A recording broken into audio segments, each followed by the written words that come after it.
We provide you the platform to turn your dreams into reality.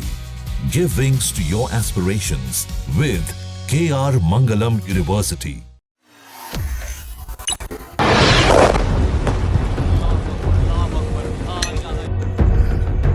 ये नुकसान, ये 9 number मस्जिद तैयबा मरकज उमरकरा के अंदर।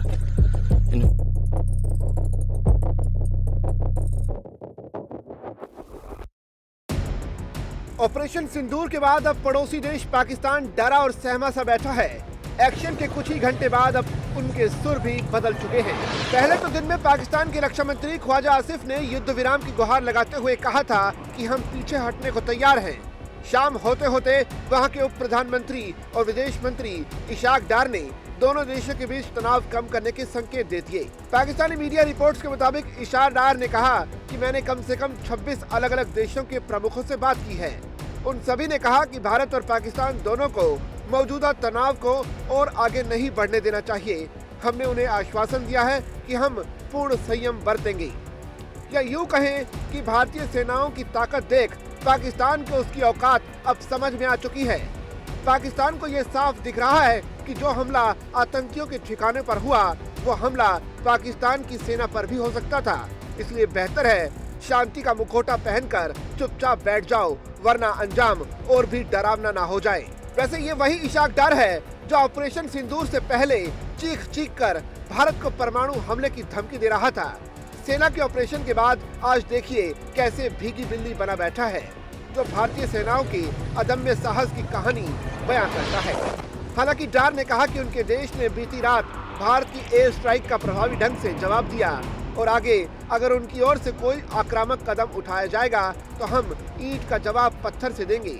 इस बयान को देखकर साफ समझ में आता है कि निकम्मी पाकिस्तानी फौज की इज्जत बचाने के लिए इशाक डार अपनी आवाम को किस कदर झूठ बोल रहे हैं।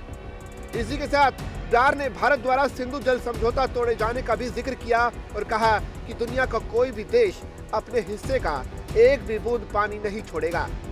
इस बारे में इशाक डार ने संकेत दिया कि उसका देश पाकिस्तान भारत से बात करने को तैयार है, लेकिन भारत ने आतंक के खात्मे तक पाकिस्तान से किसी भी तरह का ताल्लुक नहीं रखने की नीति पर अडिग है। बता दें कि यह वही शख्स है जिन्होंने पाकिस्तानी संसद में कहा था कि इंशाअल्लाह पाकिस्तान भी परमाणु संपन्न मुल्क है और अगर किसी ने हम पर हमला किया तो हम उसका इस्तेमाल करेंगे। इसी बीच पाकिस्तान ने बुधवार को चीन के राजदूत जियांग जेडोंग को भी भारत के ताज़ा तनाव के बारे में जानकारी दी। विदेश मंत्रालय के मुताबिक भारत के साथ जारी तनाव के बीच चीन के राजदूत ने उप प्रधानमंत्री एवं विदेश मंत्री इशाक डार से मुलाकात की। विदेश कार्यालय ने कहा कि उप प्रधानमंत्री ने चीनी राजदूत को भारत द्वारा पाकिस्तान की संप्रभुता का बिना उकसावे के उल्लंघन करने और इसमें निर्दोष लोगों की मौत के बाद उत्पन्न गंभीर स्थिति से अवगत कराया। डार ने हर कीमत पर अपनी संप्रभुता और क्षेत्रीय अखंडता की रक्षा करने संबंधी पाकिस्तान के दृढ़ संकल्प को रेखांकित किया। भारतीय सशस्त्र बलों ने पहलगाम आतंकी हमले का बदला लेते हुए मंगलवार देर रात पाकिस्तान और उसके कब्जे वाले कश्मीर में 9 आतंकी ठिकानों पर मिसाइल हमले किए, जिसमें बहावलपुर का जैश-ए-मोहम्मद का गढ़ और मुरीदके में लश्कर-ए-तैयबा का ठिकाना शामिल है।